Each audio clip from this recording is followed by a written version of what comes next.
기대합니다. 항상 하나님과 동행하게 되어서 한 번 더 인사하시죠.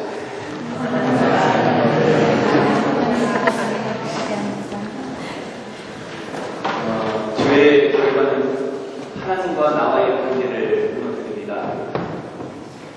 그리고 죄는 나와 다른 사람과의 신뢰를 파괴합니다. 죄는 결국 하나님이 만든 창조물에 대한 불신을 주장합니다. 그렇다면 이런 죄의 농간에 넘어가지 않으려면 어떻게 해야 할까? 지난주에 죄의 열정에 대해서 말씀을 나눈 후에 이런 생각을 좀 많이 했던 한 주가 아니었습니다. 왜냐하면 우리를 넘어뜨리는 그 죄의 그 열정에 대해서 어떻게 하면 우리 스스로를 지킬 수 있을까를 좀 묵상해 보았습니다. 한 주간 동안 깨달은 것은 오늘 제목과 같습니다. 바로 마음을 지켜야 된다. 여러분, 사람의 상상력은 참 놀라운 효과를 갖고 있습니다. 지금 한번 눈을 잠깐 감고 제가 이야기하는 이 말에 따라서 한번 상상을 해보십시오. 나는 환한 미소를 짓고 있고 사람들이 길을 가다 말고 멈추어서서 나의 그 미소의 화답이라고 하듯이 함께 미소를 머금고 인사를 나누고 있는 상상입니다. 상상이 되십니까? 한 가지 더 상상해 보시죠.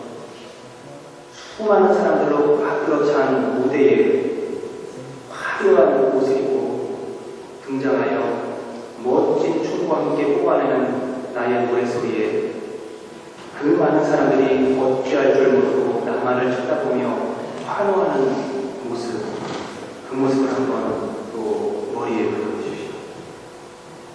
어떠십니까?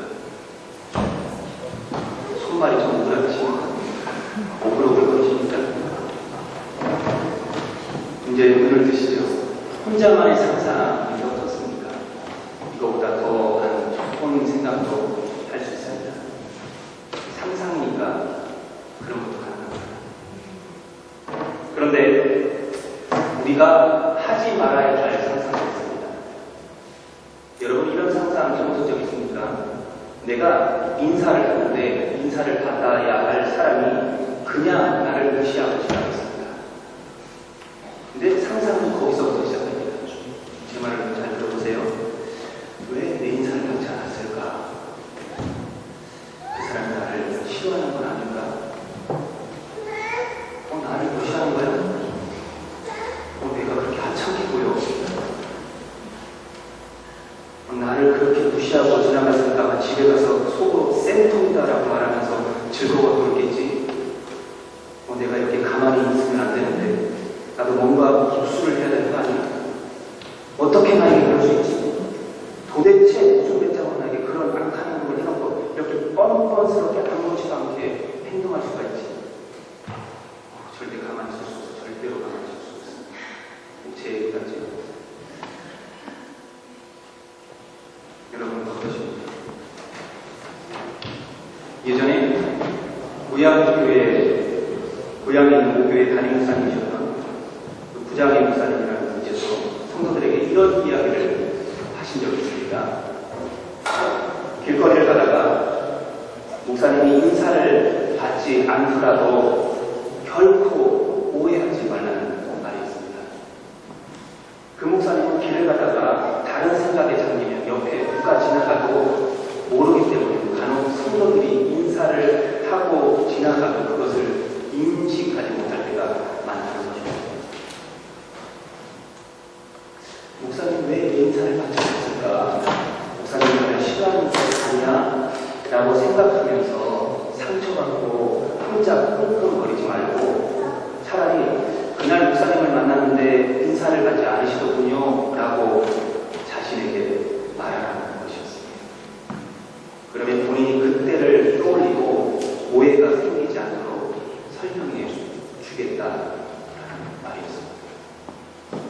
사랑하는 성도 여러분, 이렇듯 오해로 인해서 또는 사소한 일로 인해서 혼자 상상의 나래를 펴고 사람을 죽였다, 살렸다 하는 경험이 여러분도 있으실 겁니다. 긍정적인 상상은 얼마든지 펼쳐도 상관이 없습니다. 그것은 우리에게 소망도 주고 힘도 돋아주기 때문에 그렇습니다. 그런데 부정적인 상상은 어떤 경우에서든지 의도적으로라도 피하는 것이 상치 않습니다. 발생하지 않은 상황에 대해서 혼자만의 극단적인 상상으로 인해서 나도 상처받고 다른 사람도 상처를 주는 것이 너무나도 슬픈 현실이기 때문에 그렇습니다. 긍정적인 상상은 편하고 부정적인 상상은 일말의 기회라도 주지 않기 위해서 우리에게 필요한 것. 그것이 바로 자신의 마음을 지키는 것입니다. 오늘은 바로 마음을 지키는 것에 대해서 같이 좀 말씀을 묵상해 보려고 합니다. 오늘 말씀 가운데 사울 왕이 등장합니다. 사울은 어떤 사람입니까?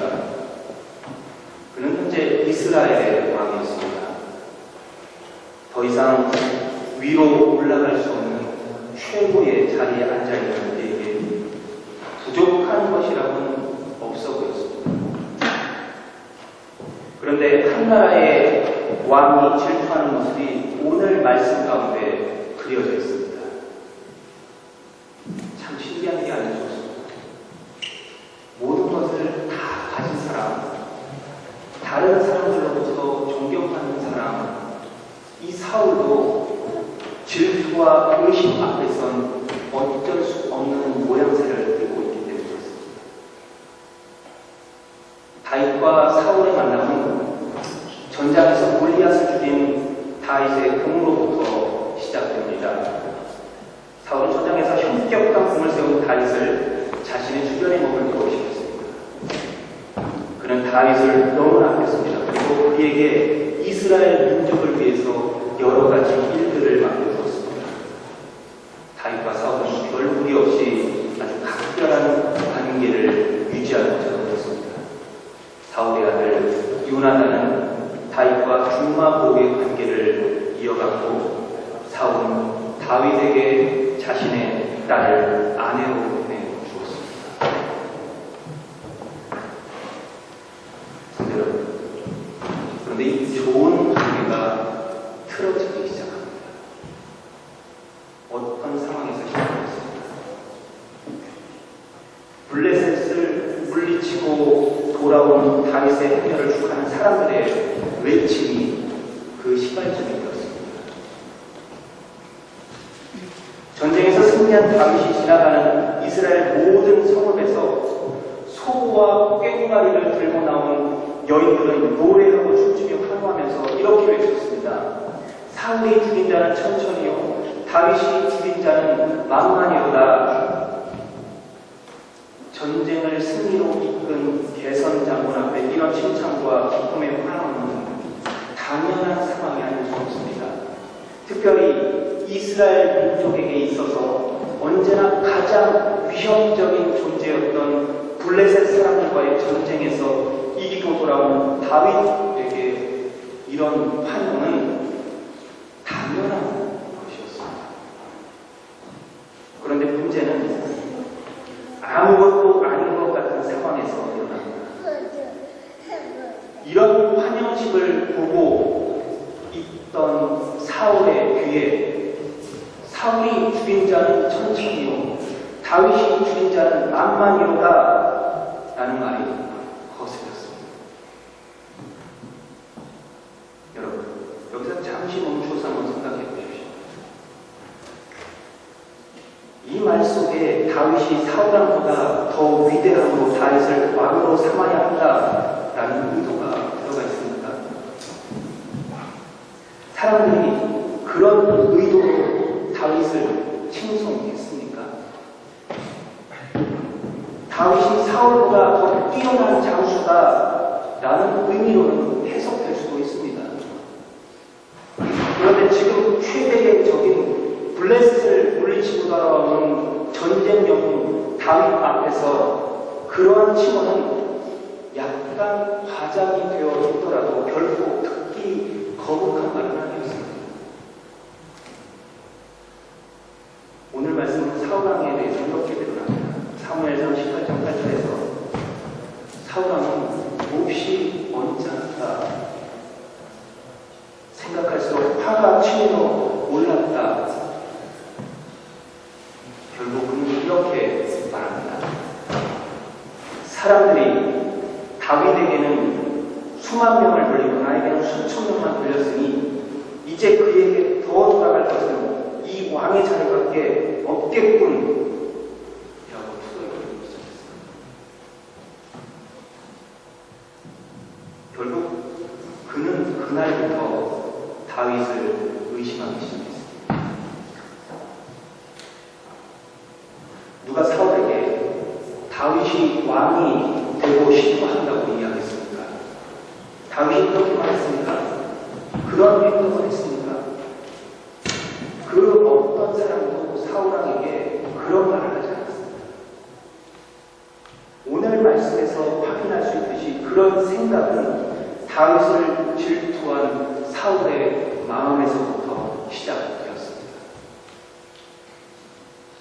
그는 다윗을 칭송하는 사람들의 말을 곱씹고 또 곱씹으면서 발생하지 않은 일에 대해서 걱정했고 그 어떤 사람도 생각하지 않는 일에까지 생각을 뻗쳐나갔습니다. 결국 그는 아무도 그렇게 생각하지도 않았는데도 불구하고 다윗이 자신의 왕자를 위협한다고 여기기 시작했습니다. 그냥 듣고 흘려버릴 수 있는 말입니다. 전쟁에서 승리한 장군 다윗을 칭송하기 위해서 사람들이 외쳤던 말입니다. 사울에게 질투를 불러일으켰고 사울의 마음을 흔들어 보았습니다. 결국 사울은 자신의 마음을 다스리지 못한 것에 대해서 자신의 가장 사랑하는 신하 중에 한 사람이었던 다윗을 죽이려고 하는 상황에까지 도달하게 되었습니다. 사랑하는 성도 여러분, 사울왕의 상황을 보면서 여러분은 어떤 생각이 떠오르십니까? 이거 한 가지는 확실합니다. 일어나지도 않은 일에 너무 상상의 나래를 펴지 마라.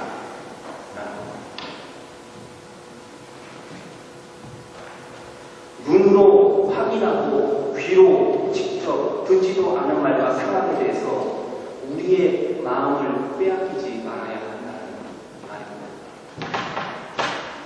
그것으로 인해서 상처받고 넘어지는 것은 누굽니까? 가장 큰 피해자는 바로 자기 자신입니다.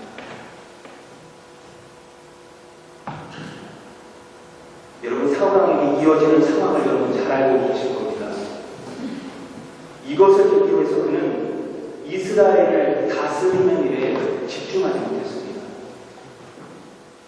오로지 다윗을 잡아 죽이려고 혈안이 되어서 군대를 이끌고 다윗을 쫓아다니다가 세월을 허송했습니다. 그런 왕이 다스리는 나라가 언제 있겠습니까? 나라의 기반은 흔들리고 군사력은 약화되었습니다. 현재의 상황에 냉철하게 대처하지 못했던 사울은 블레셋의 대대적인 침공을 예상하지 못했고 갑작스러운 위기의 실수를 연발하게 됩니다.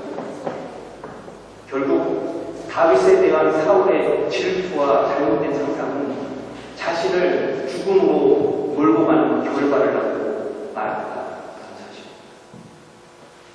물론 장경동 목사님의 일화를 하나 소개한 적이 있습니다.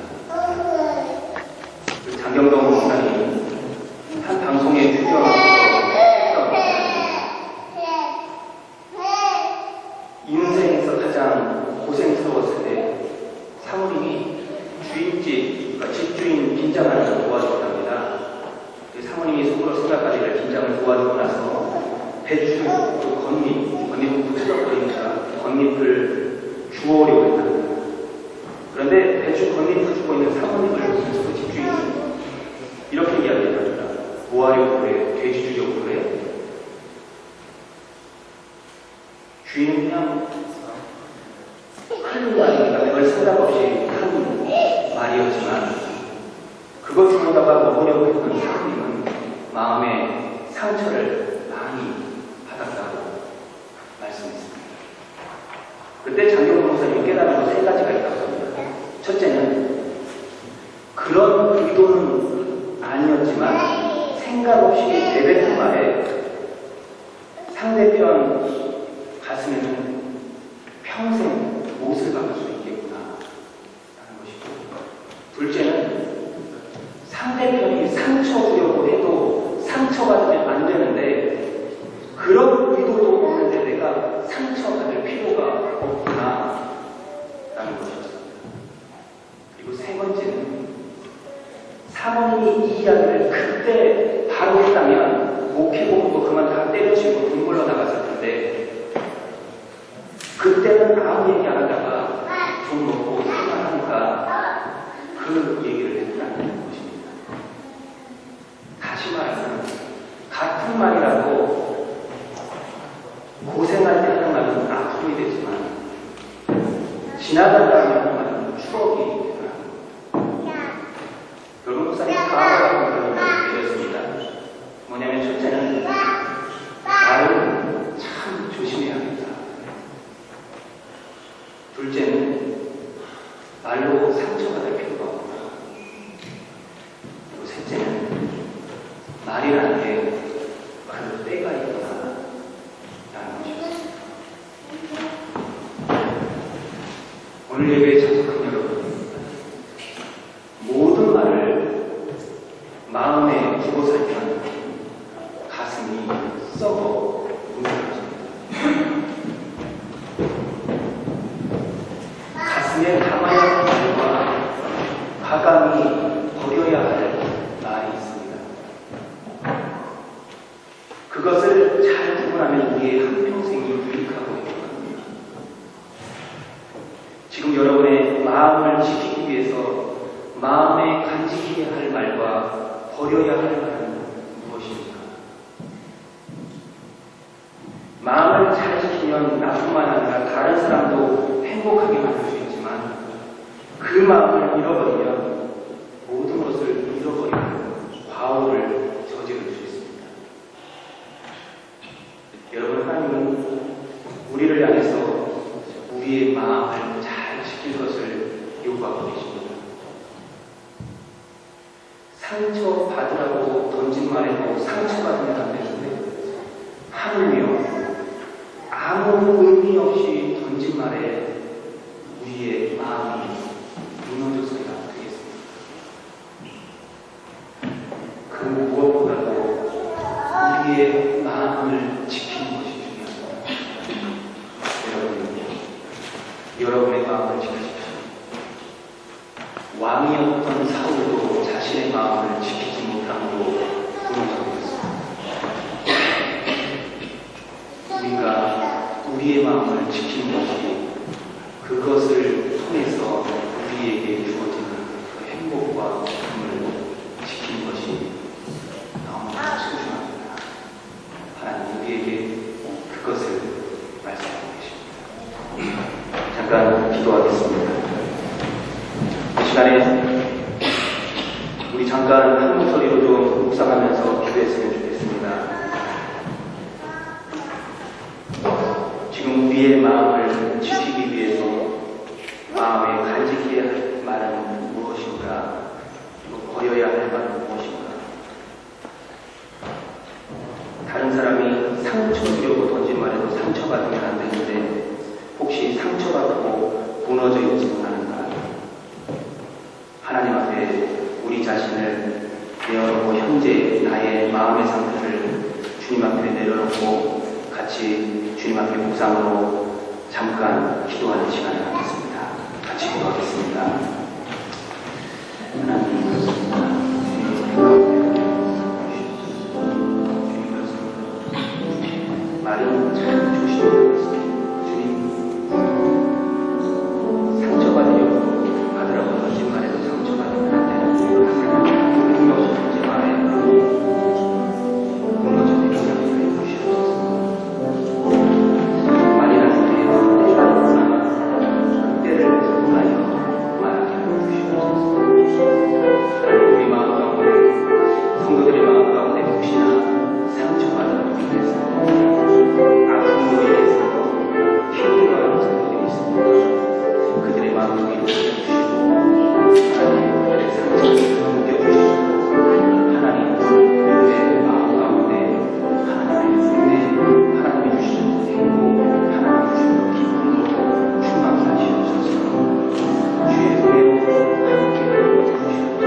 하나님 감사합니다.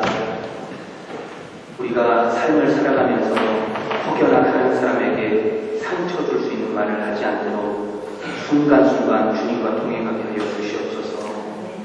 하나님, 상처받으라고 던진 말에도 상처받으면 안 되는데 하물며 아무 의미 없이 던진 말에도 상처받는 일이 없도록 우리를 인도하여 주시옵소서.